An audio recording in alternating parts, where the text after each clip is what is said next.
I want to thank Mr. Collins and Mr. Naylor for putting this together, but as I sit here today, I can't help but think what an incredible metaphor this room is for the entire process that getting health care and benefits for 9/11 first responders has come to. Behind me, a filled room of 9/11 first responders, and in front of me, a nearly empty Congress. Sick and dying, they brought themselves down here to speak to no one. It's shameful. It's an embarrassment to the country, and it is a stain on this institution. And you should be ashamed of yourselves for those that aren't here, but you won't be. Because accountability doesn't appear to be something that occurs in this chamber. We don't want to be here. Lou doesn't want to be here. None of these people want to be here. But they are, and they're not here for themselves. They're here to continue fighting for what's right. Lou's going to go back for his 69th chemo. The great Ray Pfeiffer would come down here, his body riddled with cancer and pain, where he couldn't walk. And the disrespect shown to him and to the other lobbyists on this bill is utterly unacceptable. You know, I would be so angry at the latest injustice that's done to these men and women. And, you know, another business card thrown our way as a way of shooing us away, like children trick-or-treating, rather than the heroes that they are and will always be. Ray would say, "Calm down, Johnny, calm down. I got all the cards I need." And he would tap his pocket.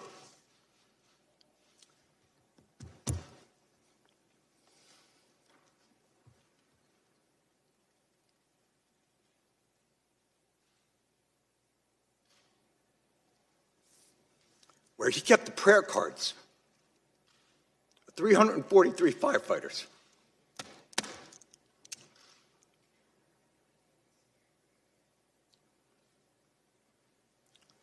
The official FDNY response time to 9/11 was 5 seconds. 5 seconds. That's how long it took for FDNY, for NYPD, for Port Authority, for EMS, to respond to an urgent need from the public. 5 seconds. Hundreds died in an instant.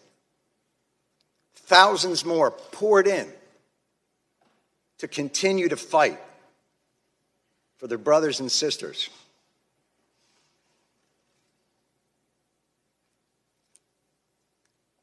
The breathing problem started almost immediately. And they were told they weren't sick, they were crazy. And then, as the illnesses got worse and things became more apparent, well, okay, you're sick, but it's not from the pile. And then, when the science became irrefutable, okay, it's the pile. But this is a New York issue. I don't know if we have the money. And I'm sorry if I sound angry and undiplomatic, but I'm angry. And you should be too, and they're all angry as well. And they have every justification to be that way. There is not a person here, there is not an empty chair on that stage that didn't tweet out, "Never forget the heroes of 9/11.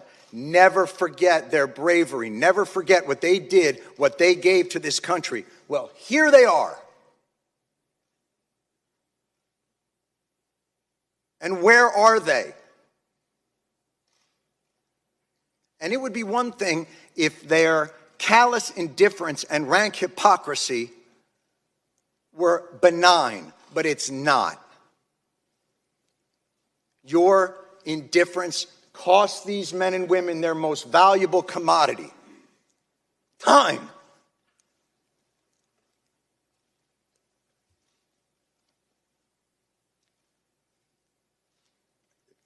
It's the one thing they're running out of.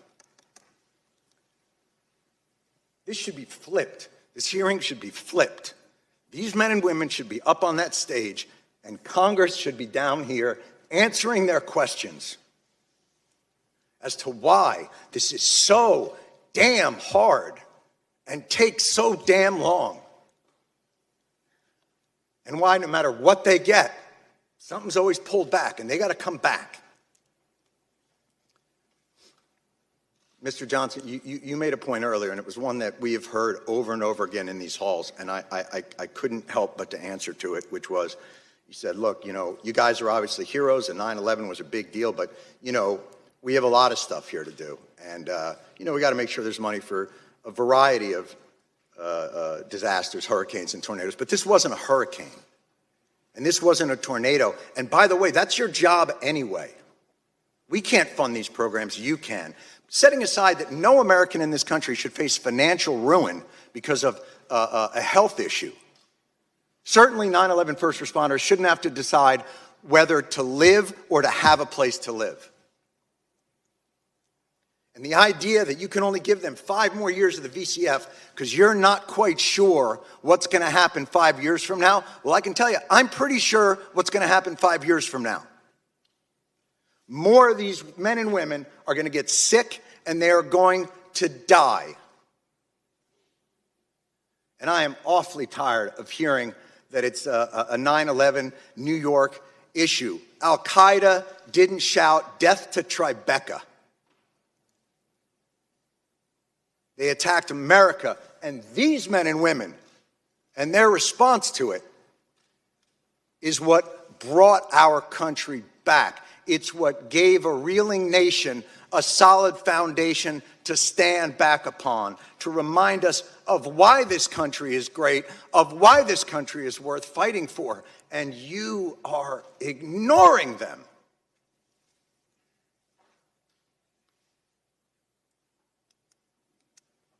And you can end it tomorrow.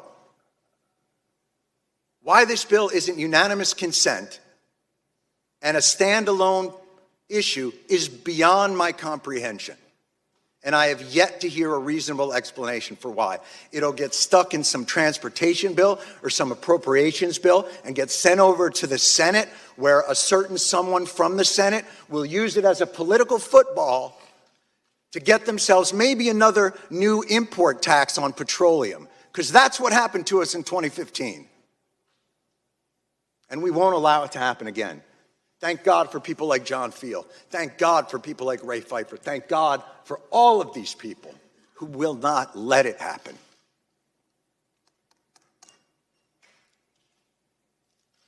They responded in 5 seconds. They did their jobs with courage, grace, tenacity, humility. 18 years later, do yours. Thank you.